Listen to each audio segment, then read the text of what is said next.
ஜோதிடப்படி சில உறவுகள் ஏன் பகையா மாறுது? வாங்க அத பத்தி ஒரு சின்னதா ஒரு அலசல் பார்க்கலாம்.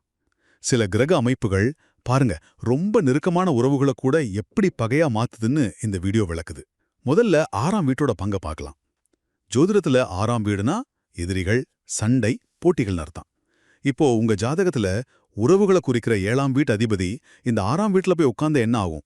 நண்பர்கள், பார்ட்னர்ஸ், ஏன் வாழ்க்கை துணை கூட பகையா மாற வாய்ப்பு ரொம்பவே அதிகம். ரெண்டாவதா சனி மற்றும் செவ்வாய் கிரகங்களோட சேர்க்கை.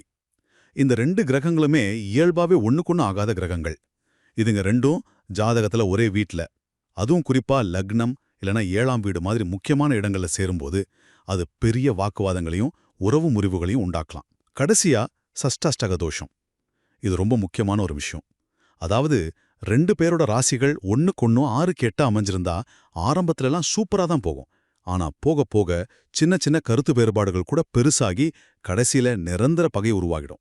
அப்போ ஜோதிட ரீதியா பார்த்தா சில உறவுகள் ஏன் பகையா மாறுதுங்கிறதுக்கு உங்க ஜாதகத்துல இருக்க கிரக அமைப்புகள் தான் முக்கிய காரணம்னு தெரிய வருது.